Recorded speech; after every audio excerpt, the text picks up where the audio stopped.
Hey guys, स्वागत है आप सभी का सीजीपीएससी ड्रीम एकेडमी में। तो हम यहाँ फिर से हाजिर हैं आपके लिए अर्थव्यवस्था की एक नई क्लास के साथ। जैसा कि आप सभी जानते हैं कि पीयून का जो एग्जाम है वो बहुत ही जल्द होने वाला है, तो हम आपके लिए एमसीक्यू वाले क्वेश्चन लेके आए हैं जिसका आप ज़्यादा से ज़्यादा प्रैक्टिस करके अपने एग्जाम को बेहतर बना पाए। तो चलिए आज का पहला क्वेश्चन स्टार्ट करते हैं। तो देखिए आज का पहला क्वेश्चन है, भारतीय अर्थव्यवस्था की विशेषता नहीं है। देखिए पूछ रहा है भारतीय अर्थव्यवस्था की विशेषता नहीं है। कौन सी विशेषता इनमें से नहीं है, हमें ये बताना है। न्यून प्रति व्यक्ति आय, सकल घरेलू उत्पाद के न्यून वृद्धि दर, कुछ लोगों के हाथों में धन का केंद्रीयकरण और उच्च निर्भरता अनुपात। देखिए न्यून प्रति व्यक्ति आय ये तो विशेषता में आता है, कुछ लोगों के हाथ में धन का केंद्रीकरण ये भी इसकी विशेषता है, और उच्च निर्भरता का अनुपात ये भी इसकी विशेषता है। कैसे है, देखिए प्रति व्यक्ति आय अर्थव्यवस्था का हिस्सा है ही, ठीक है, अर्थव्यवस्था का हिस्सा है ये प्रति व्यक्ति आय। दूसरा, अगर बात करें कुछ लोगों के हाथों में धन का केंद्रीयकरण, तो हमारे यहाँ अगर आप देखें भारत में तो जो धन का केंद्रीकरण है वो कुछ लोगों के हाथों में ही है, जैसे टाटा, बिरला, अंबानी, इन सब लोग को। और उच्च निर्भरता का अनुपात, हमारे देश के जो लोग हैं वो ज्यादा से ज्यादा लोग क्या है, निर्भर हैं, ठीक है। तो ये सब तो इनकी विशेषता है। अब इसकी विशेषता जो नहीं है वो है सकल घरेलू उत्पाद के न्यून वृद्धि दर। तो ऑप्शन बी इसका करेक्ट आंसर हो जाएगा। देखिए यह है भारत विश्व की उन बड़ी अर्थव्यवस्थाओं में से एक है जिनकी सकल घरेलू उत्पाद में वृद्धि उच्च है। आर्थिक सर्वेक्षण 2020-21 के अनुसार, देखिए किसके अनुसार बता रहे हैं, 2020 और 21 के अनुसार सकल घरेलू उत्पाद में भारत विश्व की 5वीं बड़ी अर्थव्यवस्था बन गई है। चलिए अगला क्वेश्चन देखते हैं, औद्योगिक अर्थव्यवस्था क्या है। तो देखिए औद्योगिक अर्थव्यवस्था में क्या होता है, तो देखिए उद्योग जो है कौन से क्षेत्र में आता है। अगर हम बात करें उद्योग की, तो उद्योग जो है वो द्वितीयक क्षेत्र में आता है। कौन से क्षेत्र में, द्वितीयक क्षेत्र में। तो देखिए ऐसी अर्थव्यवस्था जहां कुल उत्पादन का 50% या उससे अधिक तृतीयक क्षेत्र में आता है। तो ये तो गलत हो गया, सीधा सीधा गलत हो गया। क्यों, क्योंकि ये तृतीयक क्षेत्र की बात कर रहा है, और जो औद्योगिक अर्थव्यवस्था होती है वो कहाँ आती है, वो द्वितीयक क्षेत्र के अंतर्गत आती है। ऐसी अर्थव्यवस्था जहां कुल उत्पादन मूल्य का 50% या उससे अधिक बैंकिंग क्षेत्र में, देखिए बैंकिंग क्षेत्र में, बैंकिंग क्षेत्र से आता है। बैंकिंग क्षेत्र में अगर बात करें तो बैंकिंग जो है वो भी सेवा का क्षेत्र माना जाता है, यानी कि ये तृतीयक क्षेत्र का बात कर रहा है, ठीक है। ऐसी अर्थव्यवस्था जहां कुल उत्पादन मूल्य का 50% या उससे अधिक द्वितीयक क्षेत्र से आता हो। ये पॉइंट नोट कीजिएगा, द्वितीयक क्षेत्र से। तो ऑप्शन सी क्या हो जाएगा इसका करेक्ट आंसर। देखिए जो उद्योग होता है वो कौन से क्षेत्र में आता है, उद्योग जो होता है वो द्वितीयक क्षेत्र से संबंधित है, ठीक है। आप सभी जान रहे होंगे कि प्राथमिक क्षेत्र में क्या क्या चीजें आती है। तो देखिए प्राथमिक क्षेत्र में आता है, प्राथमिक क्षेत्र में आप सभी को पता है कि प्राथमिक क्षेत्र में क्या आता है, प्राथमिक क्षेत्र में कृषि, मछली पालन, ये सब चीजें आती है, ठीक है। द्वितीयक क्षेत्र जो होता है उसमें क्या आता है, उसमें आते हैं उद्योग वगैरह। और जो तीसरा क्षेत्र होता है वो किसका होता है, वो सेवा का क्षेत्र होता है। आप इस पॉइंट को नोट कर लीजिएगा। तो ऑप्शन सी इसका करेक्ट आंसर हो जाएगा। अगला क्वेश्चन देखते हैं, एक आर्थिक प्रणाली में जिसमें पूंजीगत वस्तुओं का, किसका, पूंजीगत वस्तुओं का स्वामित्व निजी व्यक्तियों, किसके हाथ में, निजी व्यक्तियों या व्यापारियों के पास हो, एवं वस्तुओं का उत्पादन एवं सेवा सामान्य बाजार में पूर्ति एवं मांग पर आधारित हो, उसे क्या कहा जाएगा। तो क्या कहते हैं, देखिए ये सीधा सीधा पूंजीवादी अर्थव्यवस्था का अर्थ बता रहे। देखिए पूंजीवादी अर्थव्यवस्था, पूंजीवादी अर्थव्यवस्था में क्या होता है, स्वामित्व जो होता है वो निजी स्वामित्व होता है। कौन सा स्वामित्व होता है, निजी स्वामित्व या निजी व्यापारियों के पास। इसका जो पूरा अधिकार होता है वो किसके पास होता है, निजी स्वामित्व होता है, ठीक है। इसमें सरकार का कोई हस्तक्षेप नहीं होता है। राज्य अर्थव्यवस्था में और साम्यवादी अर्थव्यवस्था में जो स्वामित्व है वो किसका होता है, वो सरकार का स्वामित्व होता है। और मिश्रित में कुछ हिस्सा सरकार का होता है, कुछ हिस्सा निजी होता है, ठीक है। कुछ जो है वो निजी स्वामित्व होता है और कुछ जो है वो सरकार का रहता है, उसे हम कहते हैं मिश्रित अर्थव्यवस्था। तो ऑप्शन ए इसका जो है वो करेक्ट आंसर हो जाएगा। देखिए यहाँ पे पूंजीवादी अर्थव्यवस्था, इस अर्थव्यवस्था के प्रतिपादक, प्रतिपादक मतलब इनके जन्मदाता कौन है, इनके एडम स्मिथ है, जिनके अनुसार उन्हीं वस्तुओं का उत्पादन किया जाए जिनकी मांग सर्वाधिक है।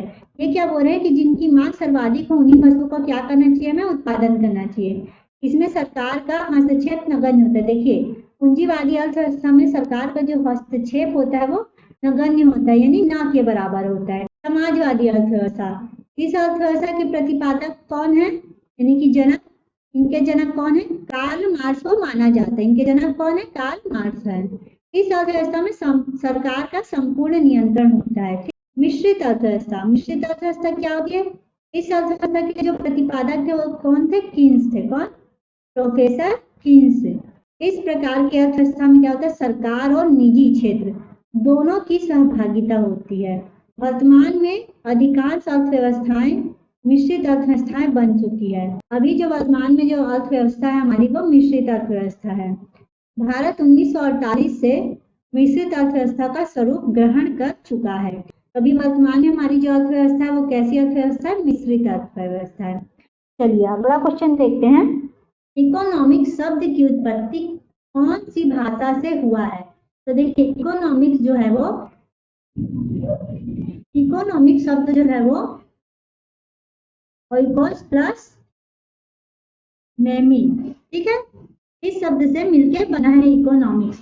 ये कौन सी भाषा का शब्द है, तो ये ग्रीक भाषा का शब्द है, ठीक है, जिसका अर्थ क्या होता है, ग्रीक भाषा का शब्द है, इसका जो अर्थ होता है वो घरेलू जरूरत के चीजें, घरेलू जरूरत की चीजें, इसको हम बोलते हैं इकोनॉमिक्स, जो ग्रीक भाषा से मिलकर बना है। तो ऑप्शन बी इसका करेक्ट आंसर हो जाएगा। चलिए अगला क्वेश्चन देखते हैं। अर्थशास्त्र का जनक कहा जाता है, किसे अर्थशास्त्र का जनक कहा जाता है।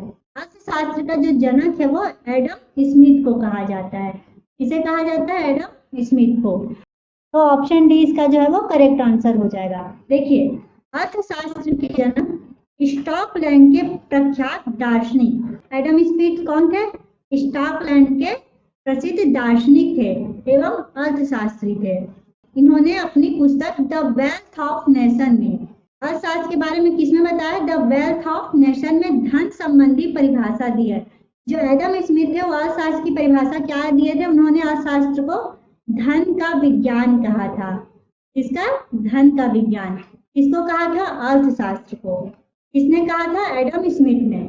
चलिए अगला क्वेश्चन देखते हैं। देखिए ये सभी जो क्वेश्चन है वो आप इनकी तैयारी बहुत अच्छे से कर लें, ये सभी इंपॉर्टेंट क्वेश्चन है और एग्जामों में पूछा जाता है। देखिए एडम स्मिथ की पुस्तक का नाम क्या था, एडम स्मिथ की पुस्तक का क्या नाम है। अभी मैंने आपको बताया कि एडम स्मिथ की पुस्तक का नाम है द वेल्थ ऑफ नेशन। किसने लिखी है, एडम स्मिथ ने। तो ऑप्शन डी इसका करेक्ट आंसर हो जाएगा। अगला क्वेश्चन देखते हैं। प्रच्छन्न बेरोजगारी एक विशेषता है, किसकी विशेषता है प्रच्छन्न बेरोजगारी, लोग की, व्यापार की, कृषि की या यातायात की।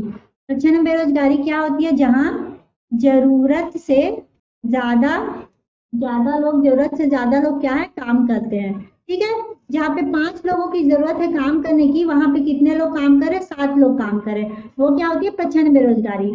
और ये ज्यादातर कहाँ पाई जाती है, तो ये कृषि में पाई जाती है। प्रच्छन्न बेरोजगारी एक विशेषता क्या है, कृषि है, ठीक है।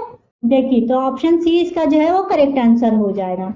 देखिए प्रच्छन्न बेरोजगारी, प्रच्छन्न बेरोजगारी को हम मौसमी बेरोजगारी या अदृश्य बेरोजगारी भी कहते हैं। अदृश्य क्यों कहते हैं, क्योंकि ये दिखाई नहीं देता है, लोगों को लगता है कि हम रोजगार कर रहे हैं, पर अगर एक तरीके से देखें तो वो बेरोजगार होते हैं। कैसे, किसी कार्य में आवश्यकता से अधिक लोग लगे हों तथा अतिरिक्त लोग को कार्य से निकाल देने पर भी उत्पादन का स्तर वही बना रहे। देखिए क्या है, किसी कार्य में आवश्यकता कितने लोगों की है, 10 लोगों की है, और काम कितने लोग कर रहे हैं, जबरन का 15 लोग कर रहे हैं। अगर इनमें से 15 लोग जो काम करें, इनमें से अगर 5 लोगों को हटा भी दिया जाए तो भी क्या उत्पादन का स्तर जो है वो वही बना रहेगा।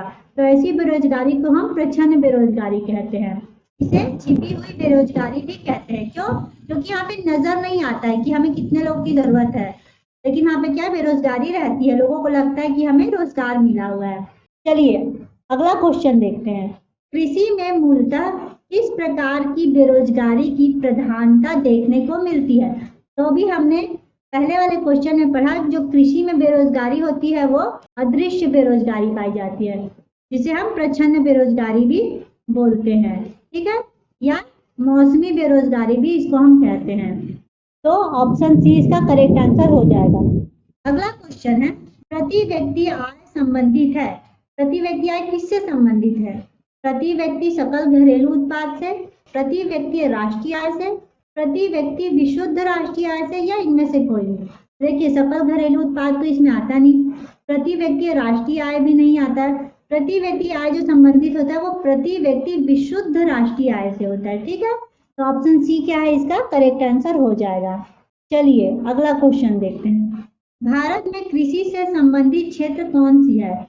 तो भारत में देखिए कृषि से संबंधित क्षेत्र कौन सी है? तो देखिए कृषि में पशुपालन भी आता है, मत्स्य पालन भी कृषि का हिस्सा है और वानिकी भी कृषि का हिस्सा है। तो इसका जो ऑप्शन डी इसका करेक्ट आंसर हो जाएगा, मतलब उपरोक्त सभी आता है। तो ऑप्शन डी इसका क्या है करेक्ट आंसर हो जाएगा। अगला देखिए, राष्ट्रीय आय के अनुमान भारत में तैयार किए जाते हैं, किसके द्वारा तैयार किए जाते हैं हमें बताना है। क्या राष्ट्रीय आय के जो अनुमान है, राष्ट्रीय आय का जो अनुमान लगाया जाता है वो उसका जो तैयार किया जाता है पेपर, वो किसके द्वारा तैयार किया जाता है? आरबीआई के द्वारा, सीएसओ के द्वारा, वित्त मंत्रालय या योजना आयोग के द्वारा? देखिए जो राष्ट्रीय आय का अनुमान लगाया जाता है वो सीएसओ के द्वारा लगाया जाता है, ठीक है। ऑप्शन बी क्या है इसका करेक्ट आंसर है। अगर हम बात करें आरबीआई की, तो आरबीआई क्या काम करता है? नियंत्रण एवं साख नियंत्रण एवं मौद्रिक नीति जारी करता है। कौन? आरबीआई। आरबीआई की स्थापना कब हुई थी? 1935 में हुई थी। योजना आयोग, देखिए ये योजना आयोग का क्या कार्य है? तो योजना आयोग का कार्य है पंचवर्षीय योजनाओं का निर्माण करना, और इसका जो है स्थापना कब हुआ था? 1950 में हुआ था। एनएसओ की स्थापना कब हुई थी? इसकी भी स्थापना 1950 में हुई थी, और इसका कार्य क्या है? गरीबी एवं बेरोजगारी की गणना करना, ठीक है। ये क्या करता है? गरीबी एवं बेरोजगारी की गणना करता है। सीएसओ, देखिए सीएसओ यहाँ पे था, सीएसओ इसकी स्थापना कब हुई थी? 1951 में क्या हुआ था? इसका स्थापना हुआ था, और इसका कार्य क्या है? राष्ट्रीय आय एवं मुद्रा स्फीति की गणना करना, ठीक है। राष्ट्रीय के मान भारत में कौन तैयार करेगा? तो सीएसओ। वित्त मंत्रालय, देखिए वित्त मंत्रालय क्या कार्य करता है? तो वित्त मंत्रालय का कार्य है आर्थिक सर्वेक्षण एवं राष्ट्रीय बजट तैयार करना, ठीक है। ये क्या कार्य करता है? राष्ट्रीय बजट तैयार करता है। तो चलिए अगला क्वेश्चन देख लेते हैं। देखिए ये क्वेश्चन इंपॉर्टेंट है, ज्यादातर एग्जामों में पूछा जाता है, तो आप इसको ज्यादा से ज्यादा प्रैक्टिस करें। चलिए अगला क्वेश्चन देखते हैं। कृषि मूल्य आयोग की स्थापना की गई थी, कौन से वर्ष में कृषि मूल्य आयोग की स्थापना की गई थी? तो इसकी स्थापना की गई थी 8 जनवरी 1965 को। तो ऑप्शन बी क्या इसका करेक्ट आंसर हो जाएगा। देखिए कृषि मूल्य आयोग की स्थापना 8 जनवरी 1965 को किया गया था, और जिसका नाम क्या कर दिया गया? परिवर्तित किया गया। तब 1985 में, और कृषि लागत एवं मूल्य आयोग कर दिया गया। इसका नाम बदल के क्या कर दिया गया? कृषि लागत एवं मूल्य आयोग कर दिया गया, ठीक है। चलिए अगला क्वेश्चन देखते हैं। न्यूनतम समर्थन मूल्य का निर्धारक है, कौन निर्धारक है न्यूनतम समर्थन मूल्य का? भारतीय कृषि अनुसंधान परिषद, राज्य सरकार, कृषि लागत एवं मूल्य आयोग, या उपरोक्त सभी? तो देखिए न्यूनतम समर्थन मूल्य का जो निर्धारण करता है वो है कृषि लागत एवं मूल्य आयोग, इसको हम क्या बोलते हैं? CACP के नाम से भी हम जानते हैं, ठीक है। तो ऑप्शन सी क्या हो जाएगा इसका करेक्ट आंसर। देखिए कृषि लागत एवं मूल्य आयोग CACP न्यूनतम समर्थन मूल्य के निर्धारण के संबंध में सलाह देती है। क्या करती है? न्यूनतम समर्थन मूल्य निर्धारण के संबंध में क्या करती है? सलाह देती है। किसको देती है? सरकार को सलाह देती है, किंतु सरकार दी गई सलाह को मानने हेतु बाध्य नहीं है, ठीक है। सरकार वैसे सलाह इनकी मान लेती है, पर जरूरी नहीं कि वो इनकी सलाह को माने, और न्यूनतम समर्थन मूल्य का घोषणा जो है वो केंद्र सरकार करती है। तो इसका काम क्या है? इसका काम है न्यूनतम समर्थन मूल्य के निर्धारण के संबंध में सलाह देने का। सिर्फ काम क्या है इसका? सलाह देने का काम है, मानना ना मानना वो सरकार के ऊपर है। चलिए अगला देखते हैं। फसल और उनके सर्व प्रमुख उत्पादक राज्य के निम्न बिंदु युग्मों में से कौन सा जोड़ा जो है वो सही नहीं है। तो कौन सा जो सही नहीं है हमें बताना है। देखिए, गन्ना उत्तर प्रदेश, तंबाकू गुजरात, कहवा कर्नाटक, राई एवं सरसों राजस्थान। तो देखिए, गन्ना कहाँ पाया जाता है, उत्तर प्रदेश का है, सही है एकदम। सर्वाधिक जो है उत्पाद कहाँ है, उत्तर प्रदेश में। कहवा जो है वो कर्नाटक में ही होता है। राई एवं सरसों ज्यादातर राजस्थान का उत्पादक है। लेकिन तंबाकू गुजरात का जो है वो नहीं है, ठीक है। तो ऑप्शन बी क्या है इसका सही आंसर हो जाएगा। जो जोड़ा सही नहीं है, युग में सही नहीं क्रिएट करा हुआ, तंबाकू गुजरात। तंबाकू जो है वो गुजरात में नहीं पाया जाता है। तंबाकू जो है वो आंध्र प्रदेश का है। कहाँ का, आंध्र प्रदेश का, ठीक है। ये इसका युग्म जो है वो सही है। तो इसका गलत युग्म क्या है, तंबाकू गुजरात। तो ऑप्शन बी क्या है इसका करेक्ट आंसर हो जाएगा।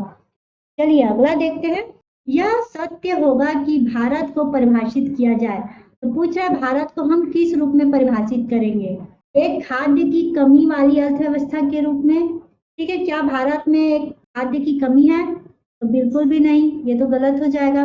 दूसरा, एक श्रम आधिक्य वाली अर्थव्यवस्था के रूप में, चलिए देखते हैं। एक व्यापार आधिक्य वाली अर्थव्यवस्था के रूप में, क्या भारत में ज्यादातर व्यापार आधिपत्य है, तो व्यापार जो है आधिक्य नहीं है, तो ये भी गलत हो जाएगा। एक पूंजी आधिक्य वाली अर्थव्यवस्था के रूप में, ये भी नहीं है। देखिए, भारत जो है वो एक श्रम आधिक्य वाली अर्थव्यवस्था के रूप में है, ठीक है। तो ऑप्शन बी क्या है इसका करेक्ट आंसर हो जाएगा। चलिए अगला देखते हैं। भूरी क्रांति संबंधित है, किससे संबंधित है बताना है। जूट के उत्पादन से, खाद के उत्पादन से, आलू के उत्पादन से, या मछली के उत्पादन से। तो देखिए, भूरी क्रांति जो होती है वो खाद के उत्पादन से संबंधित है। क्यों, क्योंकि इसका कलर जो है वो भूरा रहता है, ठीक है। कौन से रंग का रहता है, ये भूरा रहता है। एक होती है गुलाबी क्रांति भी होती है।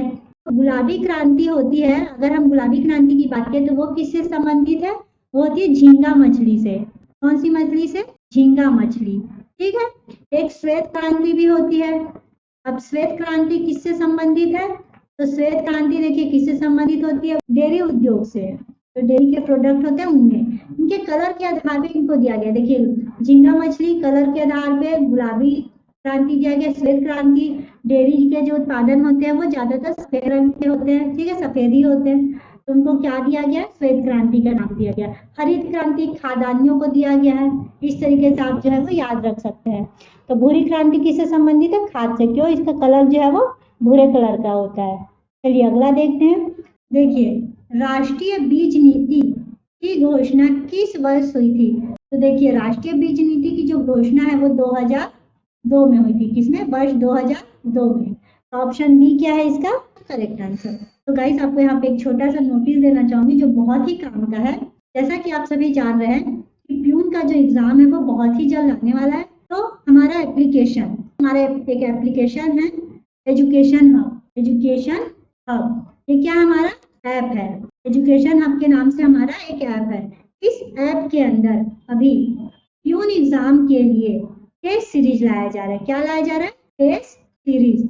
आप उस टेस्ट सीरीज को मात्र 99 रुपीज में, इतने कम रेट में आप यहाँ पे टेस्ट सीरीज जो है वो दे सकते हैं, बहुत ही कम रेट में। 99 रुपीज में आपको कहीं भी टेस्ट सीरीज जो है नहीं मिलेगा। अब प्यून एग्जाम जो है वो बहुत ही जल्द आने वाला है, उसका डेट भी आ चुका है। तो आप इस टेस्ट सीरीज को दिला के आप अपनी तैयारी को बहुत ज्यादा मजबूत कर सकते हैं। तो अगर आप चाहे तो इस टेस्ट सीरीज को परचेज कर सकते हैं। और आपको इसको परचेज कैसे करना है, हमारे ऐप में जाके। हमारे ऐप का क्या नाम है, एजुकेशन हब। आप प्ले स्टोर में जाएंगे और वहाँ पे एजुकेशन हब आप लिखेंगे तो आपको यहाँ पे ऐप जो है वो मिल जाएगा। और आपको स्क्रीन पे हमारे ऐप का छोटा सा लोगो भी दिखाई दे रहा होगा। उसी लोगो पे आप क्लिक करेंगे और आप हमारे ऐप को इंस्टॉल कर सकते हैं। वहाँ पे आपको प्यून एग्जाम के लिए टेस्ट सीरीज चलाया गया जो कि मात्र 99 रुपीज में है और बहुत ही बेहतरीन टेस्ट सीरीज है। और इसके साथ ही आपको हमारे ऐप पे मैथ और रीजनिंग का कंप्लीट पैकेज मिलेगा। कितने में, मैथ्स और रीजनिंग के जो कंप्लीट पैकेज का जो प्राइस है वो कितना है, 1200 रुपए है। और हम आपको इसमें दे रहे हैं 50% का डिस्काउंट। कितने का डिस्काउंट मिलेगा, 50% का डिस्काउंट, ठीक है। और ये आपको पैकेज जो है वो मात्र 599 में, ठीक है, 599 रुपए में आपको मैथ्स और रीजनिंग का कंप्लीट पैकेज मिल जाएगा। अगर आप किसी और एग्जाम की भी तैयारी कर रहे हैं तो आप सभी जानते हैं कि मैथ्स और रीजनिंग हर व्यापम के और पीएससी के एग्जाम में पूछा जाता है। तो अगर आप चाहें तो हमारे ऐप से इस मैथ्स और रीजनिंग के पैकेज को भी आप ले सकते हैं, जो कि मात्र 599 रुपए में है और इसका रेट जो है वो 1200 रुपए है, पर हम आपके लिए 50% का है डिस्काउंट लेके आया है। आपको ये डिस्काउंट लेने के लिए क्या करना होगा, आपको हमारे ऐप में जाना है और वहाँ पे आपको मैथ्स और रीजनिंग की क्लास को परचेज करना है। परचेज करते समय आपको क्या डालना है, कूपन कोड डालना है। ठीक है, क्या डालना है आपको, कूपन कोड डालेंगे। कूपन कोड क्या डालेंगे, क्या कूपन कोड डालना है आपको, प्यून 50। ये क्या है, आपका कूपन कोड है प्यून 50। आप इसको डाल के बहुत ही आसानी से 50% का डिस्काउंट लेके मैथ्स और रीजनिंग का जो पूरा कंप्लीट पैकेज है उसको मात्र 599 रुपए में आप परचेज कर सकते हैं। और ये जो प्यून का टेस्ट सीरीज है वो मात्र 99 रुपीज में आप परचेज कर सकते हैं। तो आप इस टेस्ट को जरूर खरीदें और अपनी तैयारी को मजबूत बनाएं। चलिए इसी के साथ अगला क्वेश्चन देखते हैं। भारत में पेट्रोल एवं डीजल की कीमतों में भारी वृद्धि का प्रमुख कारण कौन सा है। देखिए, हमको बताना है कि पेट्रोल और डीजल की कीमतों में जो वृद्धि हो रही है उसका प्रमुख कारण कौन सा, कहाँ पे, भारत में। तो देखिए, भारत में जो पेट्रोल और डीजल की कीमतों में जो वृद्धि हो रही है उसका सबसे प्रमुख कारण जो है वो है वैश्विक बाजार में क्रूड तेल की ऊंची कीमत। जैसे ही क्रूड तेल की कीमत जो है, क्रूड तेल मतलब होता है कच्चा तेल, ठीक है, कच्चे तेल की कीमत में जब वृद्धि हो जाती है तो पेट्रोल और डीजल की कीमतों में वृद्धि हो जाती है। तो ऑप्शन ए क्या है, इसका करेक्ट आंसर हो जाएगा। चलिए अगला देखते हैं। निम्नलिखित में से कौन एक राजकोषीय नीति का भाग है। तो देखिए, राजकोषीय नीति का जो भाग है वो है ब्याज दर नीति। ऑप्शन डी क्या है, इसका करेक्ट आंसर है। तो आपको हमारा ये वीडियो कैसा लगा हमें कमेंट्स करके जरूर बताएं, और अगर आपको हमारे ये वीडियो पसंद आता है तो आप हमारे वीडियो को लाइक जरूर करें और चैनल को सब्सक्राइब करना ना भूलें, और ज्यादा से ज्यादा आप इस वीडियो को शेयर करें ताकि और भी लोगों के पास ये वीडियो जो है वो पहुंच सके। तो हम फिर मिलेंगे अपने अगले वीडियो के साथ, तब तक के लिए टाटा बाय बाय, सायोनारा।